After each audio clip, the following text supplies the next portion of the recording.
Hi, Clutter Fairy fans. This is the Clutter Fairy Weekly for April 25th, 2023. I'm your co-host, Ed Gumnick, and I'm speaking with Gayle Goddard, certified professional organizer and owner of the Clutter Fairy in Houston, Texas. Hi, everybody. The Clutter Fairy Weekly is the webcast and podcast that digs deep into the clutter that piles up between you and the life you want to be living. We explore the habits and behaviors that lead to clutter, and we suggest strategies to slow the accumulation, reduce the collection, and comfortably manage the stuff we decide to keep. If you're new to our Zoom meeting, we want to let you know that you can share your comments and questions via the chat, and I'll try to get to them before, make sure Gayle addresses them before we move on to another topic. You can also use the raise hand feature to let us know if you'd like to make a comment or ask a question yourself via audio or video. We're also streaming the webcast live on Facebook, so you can share your questions and comments there, and I'll relay them to Gayle. We're going to start by recapping last week's weekly tittle, which was called, Is It Really Worth It? The assignment was to reevaluate work you're planning to do against your ultimate goal and its timeline to see if it's the most effective thing you could be doing right now. We'd love to hear from our participants live in Zoom and Facebook who examined the effectiveness of an organizing project this week. Please let us know in the comments. We hadn't received any reports on this tittle yet through any of the usual channels while we were wrapping up our preparations today. So while we wait for comments from our live audience, I thought I'd share a comment that I liked a whole lot that was replying to our segment about burnout in last week's show. YouTube viewer Jean said, taking a break gives time to reevaluate, and you sometimes discover a different way to handle the project, or you think of a new place to put something that you didn't think of before. You're right. That is the value of rest, a commodity that many of us don't get enough of. Rest gives our minds time to process information that we've absorbed during our nonstop busy days. Rest, recreation, and relaxation can give your subconscious mind the time to work out problems that you haven't been able to solve by thinking hard about them. One word of caution, you need to notice when resting has become avoidance. It doesn't help get your project done to avoid it forever. So rest until you feel fresh again and then get back at it. That's the only way to see if your rested mind has found a new solution for you. On last week's tittle, M reports, I discovered a pile of clutter that had become part of the landscape. Funny how it was such a surprise to notice it. Besides junk, it was a job that was not essential to my goal, not worth it. So I used the big container concept to handle it. Therefore, I used 3 of the lessons I've learned here. Hey, nicely done. Good job. Excellent. And then, at some point when you get some more things, when you get farther along, you can circle back and do a little bit more work on it. But if you've got a short, faster solution right now that allows you to keep going, excellent. Good for you. Paula reports, decided I'd rather take a short trip I'd been thinking about for a while, so I did that rather than the tittle. No progress on the house, but the trip was fun. Right? But there you go. There's that much needed rest. And right. maybe Paula came back a little energized and refreshed and ready to tackle projects. And that's the thing. It's like, you're just trying to keep yourself. Everybody wants a project to move along, and everybody wants to get to the end, and everybody wants to push themselves until it's done. But most decluttering projects can't be done in a hurry. And so if you have to take a week off and go have some fun somewhere, oh, we're so sorry for you. What a great idea to do it and give yourself a break in the middle and then come back and, you're not starting from a burnout. You're starting from a fresh place again. Ellen says, I may have done it backwards. Since my move is at least 8 months away, I took out my neglected sewing projects to finish or donate. I don't enjoy sewing, but if it is sitting out, it will hopefully annoy me into finishing it or give away or pack. Whatever works, man. Just be open to the idea that because you led with, I don't enjoy sewing, then I would give yourself one of the options to be, I'm not going to do that sewing project. So if you have a collection of sewing, then maybe some of them you do because it's valuable and important for you to do them. And some of them you can go, yeah, it's not worth my time. I already am annoyed by sewing anyway. And so maybe I don't need to give time to this one. I can, declutter your sewing projects basically. Yeah. And not spend time on stuff that isn't really going to give you a big bang for the buck or big benefit. And let it, pass on and let it be somebody else's sewing project instead. Ernestine, who's with us on Facebook, said, I reevaluated and did a pivot to another project. Cool. Somebody had a greater priority for you. Great. Yeah. Marsh says, I had weeks to rest and look around. I also noticed the piles of empty essentials. Now these old chronic piles are just gone. Yay. Good job. Samudra says, last night I found my long-term borrowing form. I'll email it to you. That's something we talked about in a previous episode. Yeah. Of a contract that she'd drawn up so that if she lends something out to someone, she can be sure to get it back. Or have parameters of, right of first refusal. Right. Yeah, that was what was interesting. Like the contract talks about giving something back, but also gives her some parameters around which she can declare it released to them. Yeah. Marty says, I cleaned out my desk drawer, which was overflowing with a pile of unsorted items. I relocated about a cigar box size of items, and now everything is organized into a separate slot in the drawer organizer. Now I can find everything I need. Good job. Wasn't that worth it? That was so worth it, I bet. That was, it's a small container, but in the office, all the things in the office are small. So in the office drawer, it's all a bunch of little bitty stuff. So good for you. That is great though. And not having to dig for the thing you need every time, just having it being able to grab it clearly visible. Yeah. Bridget said, I was called the PA, personal assistant of hubby. 2 days paperwork decluttering. So much done. Yay. And I'm sure that it was a big hurdle for him. You got to do somebody else's paperwork, which takes some of the emotion out of it and makes it a little bit easier to face. So it was probably easier for you to do it than him. But how great that he let you do it, first of all.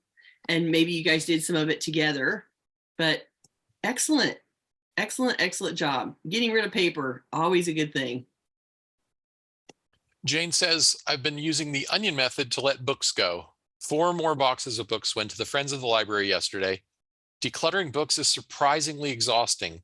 So many memories need to be processed. Right? Especially if you inherited some books or you've kept a lot of books since you were younger. Absolutely.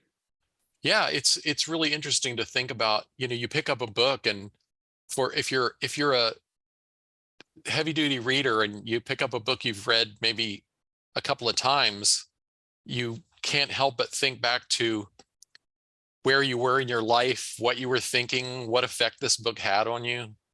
Well, and I've had people describe to me that the books are their friends. Like they have read them so many times that they really feel like they're part of the family, or that the characters are more real to them, or it's just the sentimental attachment to the books feels very strong because they've spent so much time with them. Jane added, I've been giving myself permission to just work for an hour on books, knowing how tired I've been after working on them. Yes, and not making it too hard and taxing for yourself. That's great. Recognize your limits. This is how much you can focus, and you're still getting 4 boxes of books out, even though you're only doing it 1 hour at a time. So clearly you're sticking with it better because you've made that parameter limit for yourself, and it's working. So good job. Very good job.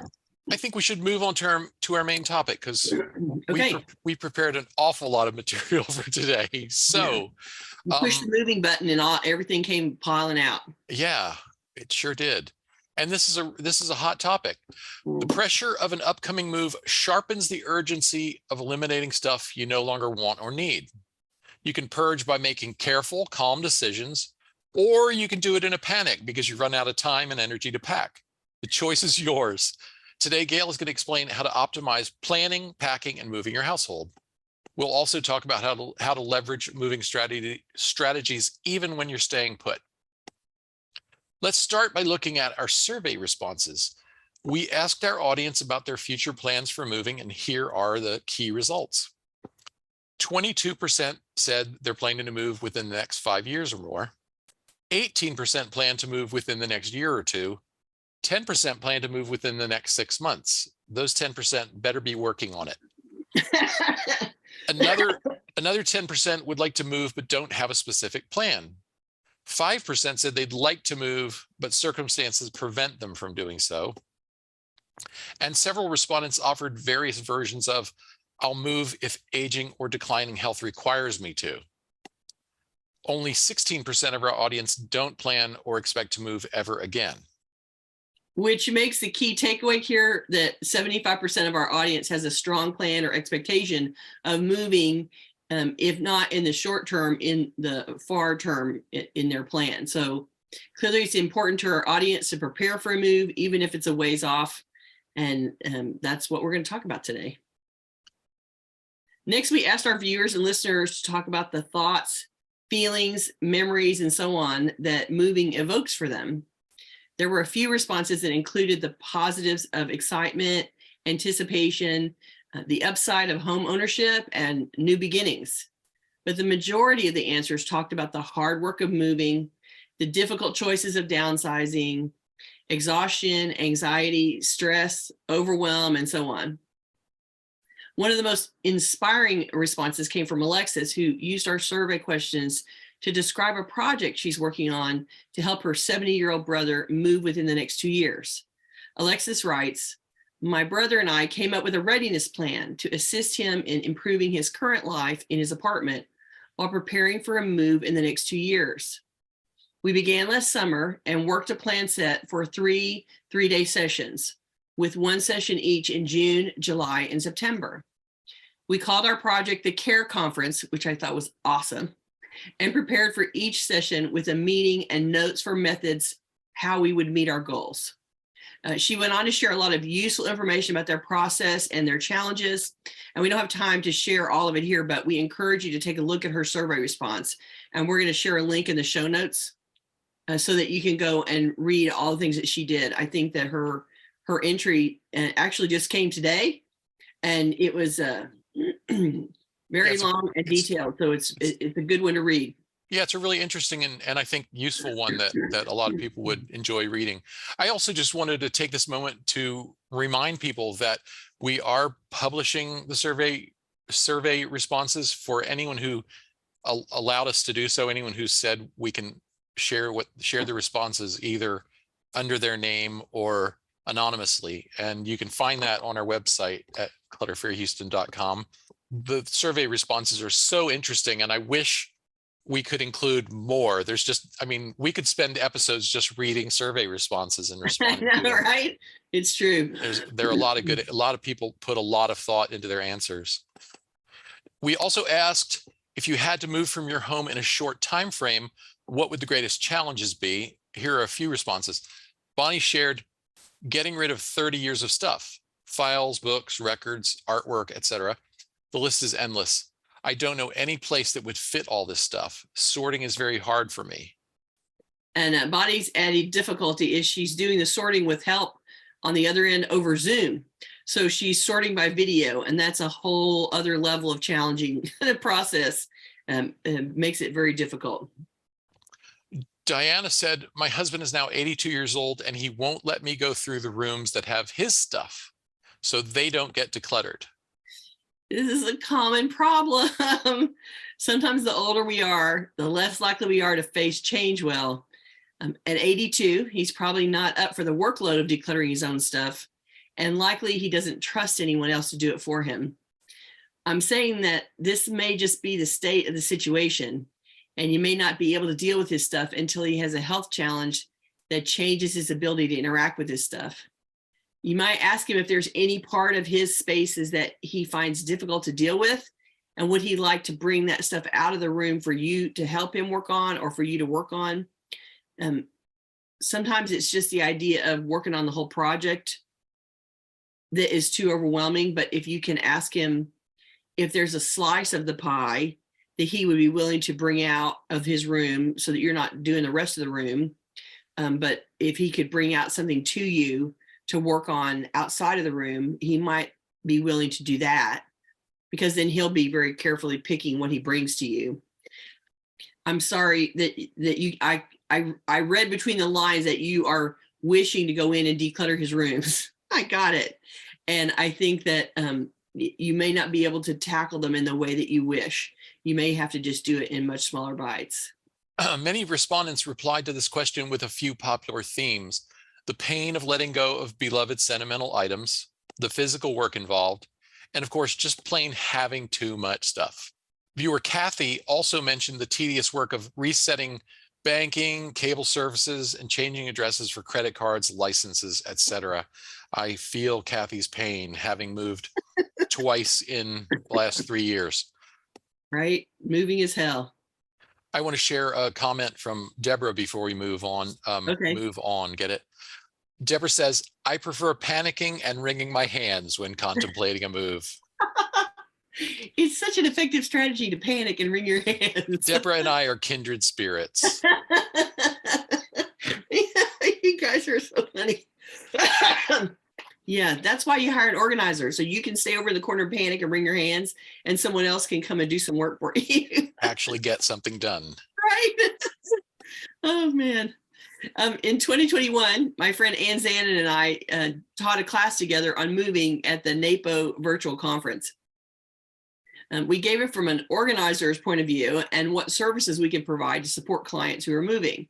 And we arranged our service ideas based on how close the move date was to when the client actually called for help. So what could we do to help if the client called the week of the move, 30 days before the move, 6 months before the move? From an organizer's point of view, the sooner you get started, the more help we can provide, because we have the time to do it. And that means we can do more of the physical labor, help with donation decisions and furniture layout at the new place, etc. The same is true for your move as well. Since we're talking decluttering strategies for a move today, the number one tip I give everyone is starting way sooner than you think you need to start. And if you try to do it close to the move date, it interferes with packing and you can't get through everything. So decluttering strategy number one is start now, the end, period. Some goal setting and focus of your purpose as we get started in this discussion. Decluttering is all about opening up space and reducing volume. So removing trash and recycling, putting light things with light for future packing. Think of it as a whole house reset. We've been talking about resetting spaces lately. You need to do a whole house reset in anticipation moving. You're putting everything back where it belongs. So all the like items will get packed together and you have a clear idea of the total volume you have of any collections. It helps with donation decisions too. While actual packing is pretty disruptive since it creates piles of boxes and prevents you accessing what is packed until after the move, decluttering is less disruptive because you're focusing on subtracting what doesn't need to move, but leaving everything else in place basically for the time being. You can still get to stuff while you're doing this part, which is helpful and feels less destructive. If you do this decluttering part early on, you can start packing a few weeks before the move and probably manage to get completely ready for the movers, which would be a wonderful outcome for you. So let's talk decluttering strategies. The hardest part of the job, according to the survey results, everybody declared this the hardest part of the job. We're going to start with take a look at the furniture in every room. You've been adding things into the house over time, but furniture hardly ever goes out at the same rate. We put stuff in, but we don't release stuff. Don't move it just because you own it or because you inherited it. A move is the perfect time to set something free that you don't really love or doesn't fit in the new place because of its size. If it's not your style or doesn't fit in the new floor plan or has seen better days and needs replacing anyway, don't move it. Find a way to donate it through the local furniture bank, a refugee or disaster relief program, or at the curb on heavy trash weekend. Then post a photo of what's at the curb on your neighborhood message board with free for pickup notice on it. You can, I'm thinking of Free Cycle, Next Door, any kind of a message board that you can go on and interact with people locally so that it's somebody that's nearby that can come and pick it up. Ask friends or family if anyone can use it. Whatever you need to do to remove a piece of furniture that should be left behind.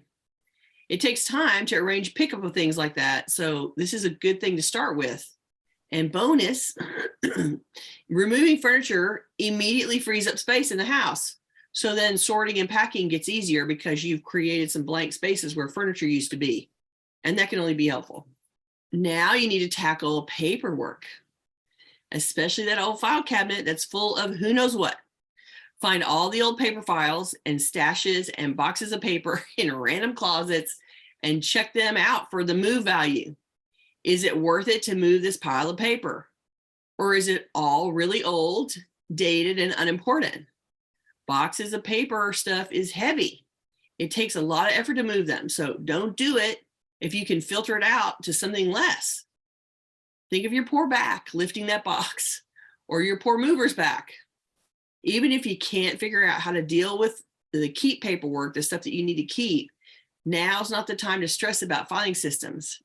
Remember, it's all about removal, reduction, trashing, or recycling. So go through the paper in the house, doing step one of every paper sorting project. What here can go? Don't pack paper that you'll throw out on the other end. Spend some time making at least one pass through the paper looking to reduce it. Someone asked for the topic of how do I get started with paper? And so that's a really nice, concise summary of where you should get started if you're struggling with paper. Just do that first. Keep pass, looking for the easy stuff to get rid of. If you're not sure, throw it in keep. Just keep going fast. Remove volume. And then when you face the keep file later or on the other end of the move, you know that you kept everything that you thought was important and you are not digging through a bunch of trash to get to it. And that'll make that part of the process, stage 2 and 3, easier. Okay, the next strategy is go to the linen closet. It's time to sort through all those sheets and blankets and tell the truth to yourself about how many beds you have and how many linens you really need. I promise it's not as much as you have. Subtract those old sets with dead elastics and stains and those sets that are for beds that you no longer own. You know, if you don't have any twin beds, you don't need twin sheets. Do the same for all those blankets and bedspreads and throws and duvets and quilts and comforters you have. You know you have too many of them and you're not having a sleepover anytime soon. So it's time to release some bed coverings. All of this stuff can be donated to a pet shelter or a vet's office. So go through your linens collection and then make that errand happen. It'll leave a big space in the closet, I promise. Go to any room next that you consider a junk room or a spare room or a guest room. This is any room that has stuff in it, but hardly or ever gets used. This is basically your in-house storage unit. Almost everything in here is old, unnoticed, not currently in use in your life, and it's a ripe population for donations. It's probably got some sentimental things hiding in there, which is fine, but all the more reason for facing them and deciding if they really need to be moved again. I bet you'll find unpacked boxes from the last move in there somewhere too. So it's time to open them and donate the contents if possible, because clearly you haven't needed them so far. This room and its closet will probably take some time to go through, but since it's a room that you don't use, it's okay to disturb it and not finish it all at once. Just make sure you touch everything here and be extra sure if it needs to move. If it doesn't, then it's time to drag it out of the house. And likely you're going to need to make a few trips to completely empty everything you want to get rid of there, but worth the effort, and you'll end up with a lot of empty space and a lot of stuff you don't have to pack anymore, which is wonderful. Next, go for any closet in any room. They all need that same once over that I was just talking about. Closets are where things get hidden or stuff to get them out of the way. So now's the time to unpack those closets and find all that's still hiding there. So much to be donated is buried in your closets right now. And it's not just about the clothes and shoes. There's always so many other things on the floor and on the shelves. So it's time to start digging. Either find the hidden important treasures or the junk you no longer need. Head for the kitchen next and tackle any pantry space. There is no need to pay movers to move cans of food that can be replaced on the other end for less than $1 a piece. Those cans of green beans are worth what? 37 cents, 65 cents. This is a two-pronged strategy too. Stop restocking the pantry of staples and start eating up what you have so that you don't need to move it. You can go shopping once you're in the new place, which is infinitely cheaper to restock than packing it all and paying movers to move it. Make it a game to get your pantry to its lowest level ever before the move day comes. Don't forget to donate food you bought but don't like, or expired food needs to go out, or food that you tried but you'll never cook it again. Treat the fridge and the freezer the same way. Try your best to empty it by consuming the contents and not rebuying until after the move. Moving fridge food is such a hassle. There aren't enough coolers in the world when your fridge is full. So empty the fridge and freezer as much as you can and do the same thing to the pantry so that you can not have to carry all that stuff with you. The last space I'm going to suggest that needs attention is any cabinet, but especially kitchen cabinets. Cabinets seem to invite stuffing. It's time to empty those cabinets one at a time and see if you actually need and use everything that's stuffed in there. This is true in the kitchen and the bathroom cabinets too. You know, you've been putting things in there that you didn't want to make a decision about keeping. It's time to face the music and finally decide, why exactly am I keeping this again? What do I think I'm going to do with it? And why can't it go away instead? If you can go through those focused areas as you're getting ready for your move, you will be able to remove a bunch of volume and you're going to end up with a much easier packing job on the other end when it's actually time to pack. So Naomi says, although I hope to remain in my beautiful condo for the rest of my life, my experience is that there is also a positive excitement in moving, the push to declutter and restart with a lighter and more focused inventory.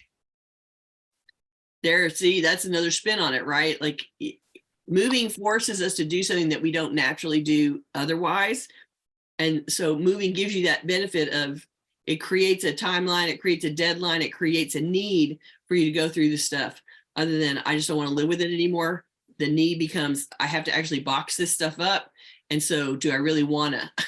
And so yeah, it's a chance to leave behind some of your bad choices. Right, exactly.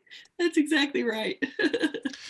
Ellen said, last week I found a home for my antique oak rocker and donated my electric mobility scooter, wheelchair, and walker. Loving the empty space. Those are big things too. That was large footprint items that you got out of there. I'm sure you got a lot of empty space out of it. Excellent. Yay. That must feel like such a win. Michelle says, after 14 years in the same home, I moved in 2017. I started sorting, clearing, donating, and packing, but by the end, I was running around like a mad woman shouting, just get it in a box. Exactly. It always takes much longer than you think. 100%. And that's why we're saying, oh, you people who plan to move in 5 years or more, you can still start thinking about it right now. Because all those places that I talked about are places that have stuff in them right now that need to go, that don't need to be packed, and going through them is not going to destroy your life. Right. Michelle also said, I have now moved 3 times in 6 years. I have reduced the volume every move, and it is definitely easier with less stuff. Yay, good job. Right. And you know, that's the benefit of moving is it forces you to do it again. There's always a moment, and I've said this before, where I go to somebody's house for talk to them about a move, and part of my job is looking at the volume of what isn't packed yet and when the deadline for the move is, and to be able to say to them, no, your sorting window has closed. You now need all the remaining time to pack. Yeah. They always look at me like I'm insane, but it's like, no, you need to pack. You need to start packing right now. And I had this moment years before I became an organizer. Some friends of mine moved. They had loaded up all the stuff in the house into a moving truck. And of course we were young and it was a self move. So we were over there as the friends. And of course we had, hamburgers as our payment, we got, Whataburger for lunch or whatever. And after the truck was full, after they had loaded everything, I started wandering around and picking up the trash that was on the floor and picking up the loose things that were on the counter and opening cabinets and drawers and finding this one thing that was left and that one thing that was left. And I spent another 2 hours gathering up the shrapnel that was left after the move was loaded. And at some point, one of the people who was moving came to me and said, "Oh my gosh, Gayle, thank God you did that. I can't believe how long it took and how much was still there." And I'm like, yeah, you weren't done yet. You were not done. And I think we sort of get to that. We're going to be, when it's 85% done, we think we're done. But then the 15% takes another 6 hours to complete. So you're not really done when you think you're done. And there's always something, it always takes longer to finish up and clean up and all that shrapnel at the end. And there's so much work to do related to a move. And so the more time, the better. Susie says, I keep thinking about having to declutter the house so it can get fumigated and repaired. My mother is getting older and it is only a matter of time before the house needs to be sold. So that kind of highlights what we're talking about. Even if a move is not imminent, kind of putting on your moving filter. Yeah, your future goggles. Yeah, to look at the current state of the house and think about, one of these days we're going to have to get out of here. What is going to be the sticking point? Right. What's going to be a problem? Start with that. And it might be, you might get some pushback from your mother as you go around and start talking to her about decluttering things. But if you frame it from the point of view of, if I'll help you we're doing this together, I'm going to do it, and you can help me, or you can watch me, or you can participate in whatever way you want.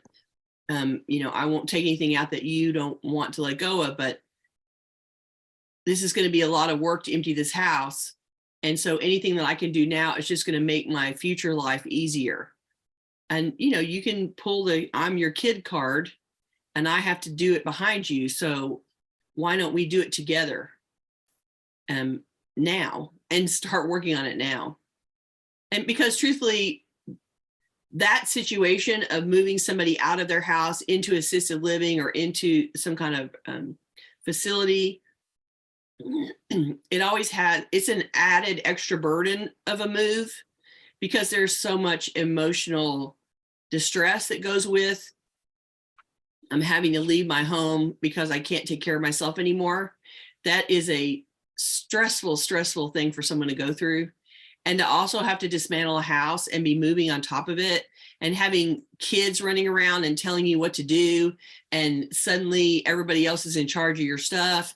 And it's very, very stressful. It's like move on steroids.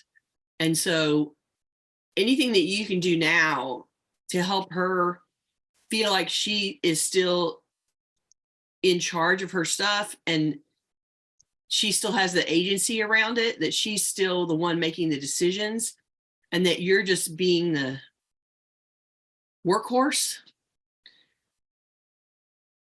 will only make it can only make that transition for her smoother and easier if she feels like she's done some of her part to get the house ready to go, and she's helped you with the burden of disposing of her things, and she's making the choices about what she wants to keep and go with her and what is okay to go.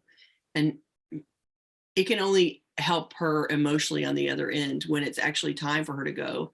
And suddenly it stops being out in her control, because there's so much to be done in a short period of time. And by then she may be losing some physical capacity or mental capacity. And so it's a way for you guys to face it together and still have her feel like she has agency in her own stuff, which I think is important for somebody to not be super stressed out emotionally by the transition to a new place.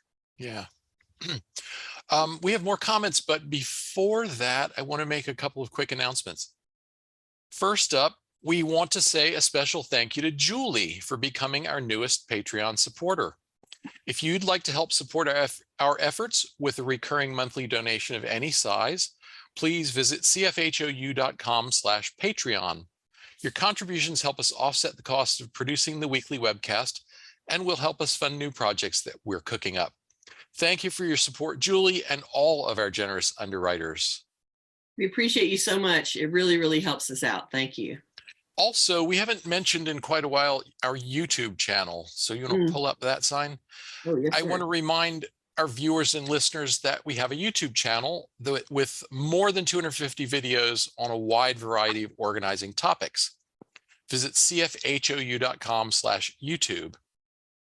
Subscribe to our channel on YouTube and then click the bell icon next to the subscribe button if you'd like to get notified when we post new content. Okay, let me share another comment. Naomi says, it's not just food. For anything which is not sentimental, you can do a cost analysis, whether it would cost more to pack and transport than just to buy a new one at the other end. Then even just giving it away for free would be more economical than packing it. Right. And that formula shifts depending on how far you're going. Right. So the move gets more expensive. If you're moving from Texas to New York State, it's a long drive and it makes the move that much more costly. So not having loaded up with extra stuff in boxes, think of all the breakable things. Do you really need all those breakable things? You have to specially wrap them. They have to have lots of cushion inside the box, and they have to be wrapped well to keep from breaking on the trip in the back of the semi, bouncing down the highway. And so you have to take a lot of extra time and care to wrap something that is breakable in order to get it to the other end. And if you do all that extra work to make it get there without breaking, and you pay for the boxes and you pay for the wrapping and you pay for the moving, and then you get to the other end and you donate it, then you've just thrown all that money out the door. So evaluate this stuff. I mean, use that cost benefit analysis she's talking about and factor in the length and expense of the move. If you're moving in town from one place to the other, your move cost is going to be less than if you're moving across the country. So that's going to change some of the choices that you make. Tammy says, I've always experienced panic moves. I don't know another way. Oh. And we're trying to offer another way. So right. Even if you right now expect to stay put for a few years, do you have any boxes from the last move that you haven't processed? Take care of those. Right. And start this decluttering process and paperwork process now, which I think that you're doing. If this is the same thing, I think it's that, Tammy. Yeah. So you're working on your paper already, which is great because you're making some of that paper go away and you're thinning out what you will have to pack and move later. And so just consider that while you're working on the paper project, you're helping your future self if you have to move. So good job for that. And it'll be, the moving tips are out there. The YouTube videos about moving are out there, how to pack, all that kind of stuff is out there. So we will continue to support you in any way we can around packing and moving. Leela offers this advice. She says, I always wrap my breakables in my clothing, towels, and bedding. For example, I weave t-shirts and pants in between plates and glasses in a box of dishes. Okay, that works. And Deborah also offered the reminder that there are moving apps. There are quite a few. Is there one you particularly like or have had clients have good success with? No. I haven't. No, I don't have experience to comment. Okay. But I know they're out there, and I know that some of it is just like box numbering and tracking to create inventory of what's in your boxes and that kind of stuff. Yeah. Using them and creating that detail level of inventory of your boxes takes a lot of time. So it's another, if you want to use one of those apps to create your inventory of the move, then you're going to need to add more time onto your prep. So that's one of the things to do if you have a long move time instead of a short one. And if you're packing boxes for 6 months, you're not going to remember what went into the first box 6 months earlier. So it's a great thing to do any kind of an inventory listing of the contents for you so that you can find it later because you won't remember. And yes, the moving videos are mine. I'm talking about on our YouTube channel. I have a bunch of, we've talked about moving several times before. There's a subcategory in there for moving. Yeah, there's a playlist that is about packing and moving specifically with several videos in it. Yeah. Deborah mentioned when I moved from Canada to Austria, I threw a big party to use up all my decanted alcohol and food. Ah, excellent. Make all your friends come drink and eat at your house. That's awesome. You don't need to be shipping breakable alcohol bottles from Canada to Austria, right? Like that's a risk and a cost that was completely unnecessary for a move across an ocean. So good for you for thinning it out. Tony asked, what about school yearbooks? Any thoughts on what to do with them, I suppose, is the question. So there are people that reference them, collect them, and use them. So if you go online and search for selling yearbooks, there might be, on eBay or somewhere out there might be people collecting them. Now, not a huge volume, but there are people looking for them. In the meantime, there's no point in sending them back to the school.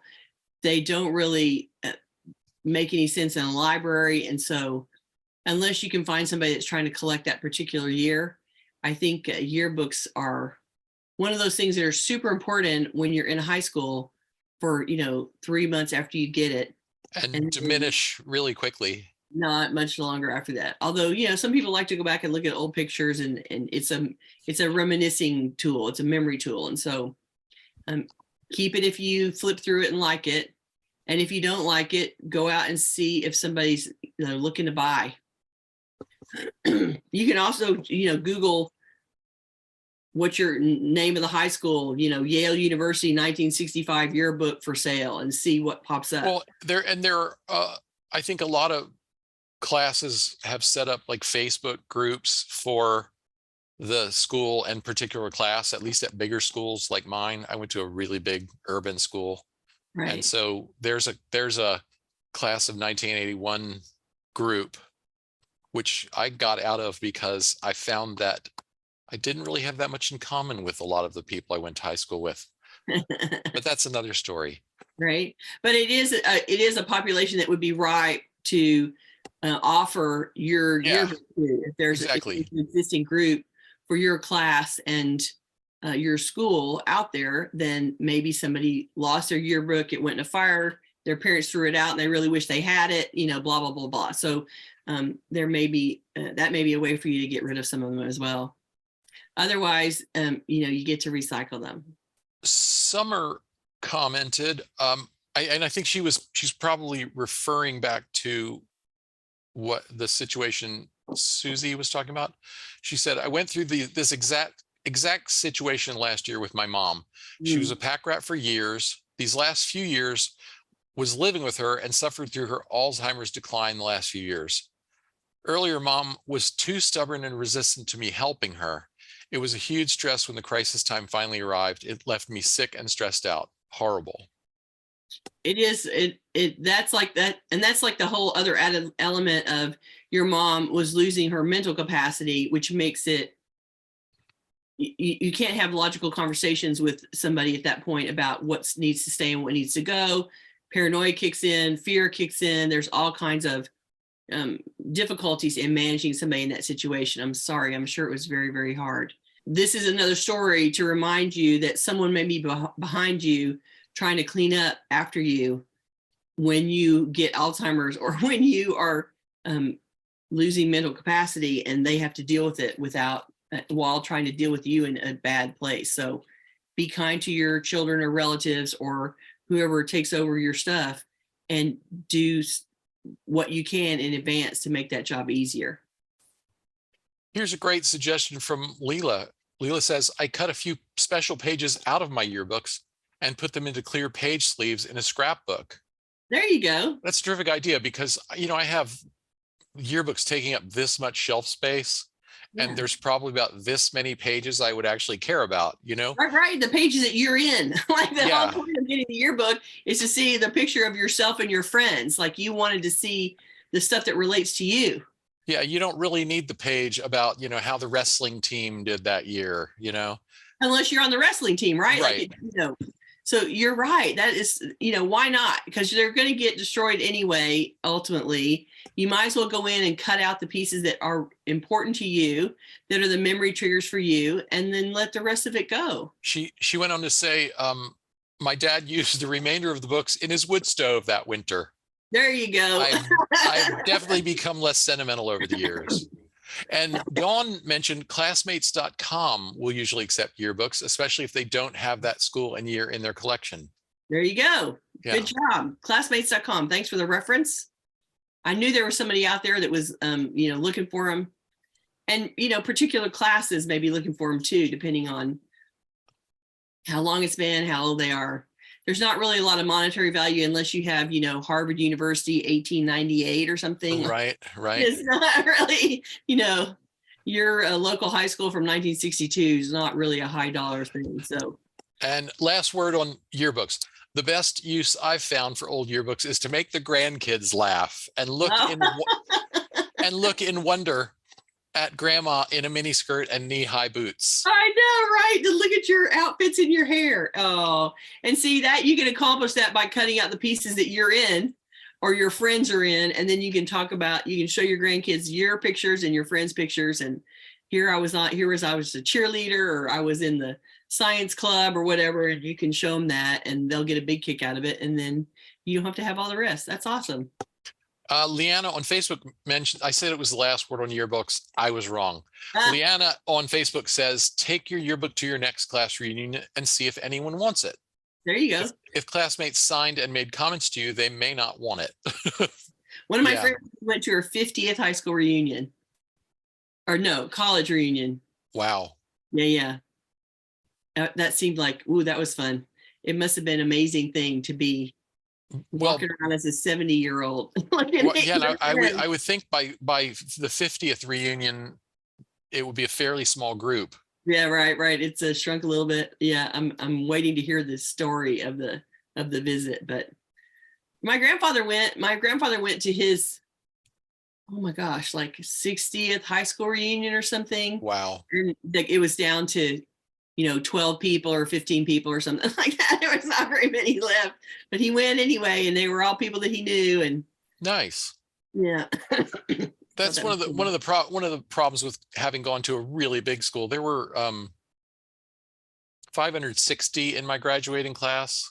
Mm-hmm. So I only knew a really small percentage of them. Yeah. Judy on Facebook says, growing up, I moved every few years. Decades later, I still ask myself, if I were moving, would I take this item with me? It provides quick clarity. Right? Like, would I really want to pack this up? Do I really care enough to transport this in the car? There's nothing like the, panic of a move to make you make choices in a hurry. So it's a good filter. It's always a very good filter anytime. Okay, I think we need to talk about next week. So let me get that in front of me here. I want to remind everyone that we'll be back for our next live webcast on Tuesday, May 2nd at noon US Central Time, live in Zoom and streaming on Facebook. Are you running out of steam on long-term organizing goals, or were you short on enthusiasm in the first place? In our next episode, we'll offer strategies for finding or creating the motivation to keep your organizing projects and commitments going strong. Join us on May 2nd, 2023 for May is for Motivation, how to energize your organizing projects. I'm sure you can't wait to hear about that. There's plenty to talk about there. We get asked about motivation an awful lot. I mean, people keep suggesting that as a topic, and we've covered it a few times, but we can always look for fresh angles. Right. There's always more to say. There's always more to say. And actually, our audience has lots to say to each other about it as well. Right. You guys are super supportive to each other. And so I know that you give each other lots of ideas in the chat as well while we're talking. So that's the added bonus of being live. You get to be in with the audience who is chiming in and adding their 2 cents to the topic at hand and giving you some on the ground experience from people that are actively doing it. So and a lot of laughter. A lot of laughter, exactly. The chats are usually pretty funny. Why don't you give us a tittle? Okay, this week's tittle is called Your Moving Challenge. This week's assignment is to answer the following question from our survey, if you didn't already respond to the survey, and then to take action to address your biggest moving challenge. So the question is, considering the present condition of your home and its contents, if you had to move from your home in a short time frame, what would your biggest challenge be? Think about a category of stuff, a piece of furniture, an overstuffed closet, jam-packed room, a collection of items. And maybe you have a physical limitation or a time constraint or any other moving challenge that comes to mind. So you're looking for the challenge here.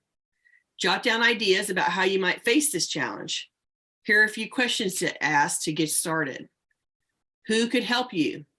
Friends, family, social service agencies, church groups, volunteer organizations, paid help, etc. What tasks could you knock out far in advance of the move? What could you be working on right now that would be helping you move later? What are you ready to give away, to donate, recycle, or dispose of right now? Then plan 1 or 2 next actions that you can take to tackle your challenge. Maybe the challenge is you need to get rid of a big piece of furniture. And so the next actions might be, I need to do some research on whether there's a furniture bank in my town that has a pickup service that would come and pick up a piece of furniture. Or do I have a church group? I need to find the local refugee program. I need to find the disaster relief. Somebody's house burned down, flooded, and they collect furniture to give away. And so maybe that action step is you got to do the research to find out what agency or service or volunteer organization is out there that could deal with your piece of furniture. You want to plan those 1 or 2 next actions, and then you want to schedule an appointment to work on the project. So scheduling an appointment with yourself, I'm going to sit down and do that research on, Wednesday morning at 10 or Saturday afternoon. I'm going to try to do some Googling, make some phone calls, find out who can come and take this piece of furniture away. Okay, do those pieces on it. See if we can find a challenge and face it and make a plan for it, and then come back and tell us how it went.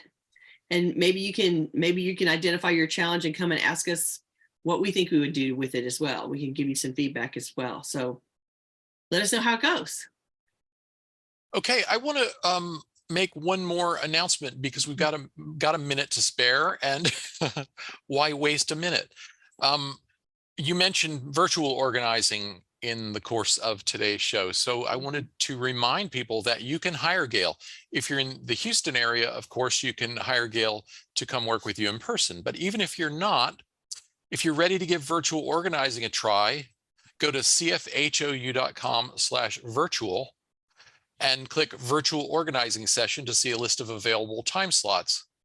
Please don't click free assessment because that only applies to in-person appointments in the Houston area, not to virtual organizing sessions. If you're watching this on YouTube, we would love for you to join us live. To get notifications about upcoming events, we invite you to join the meetup group by visiting cfhou.com/meetup. You can also follow us on Facebook by visiting cfhou.com/Facebook, or join our mailing list by visiting cfhou.com/subscribe. We love to hear from you, so please keep your questions, comments, and topic suggestions coming on YouTube, Facebook, or anywhere that you find us. You can always reach us through our website at clutterfairyhouston.com. Thanks everybody for coming. Bonus points if you want to do a virtual organizing session with me from somewhere else in the world. Besides the United States, my most recent virtual appointment was with somebody in Australia, which was so much fun for me. I had such a great time talking to her, and it was, of course, many hours difference. And but I got a big kick out of talking to her. So nice. If you're from really far away, I'd love to talk to you. I find that super fascinating. or even just as far away as like Kingwood. Right.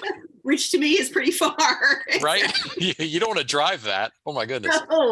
No, I do not. So thanks everybody for coming this week. Appreciate it. We're so glad that Ed is back, and we will talk to you next week. Bye-bye. Bye.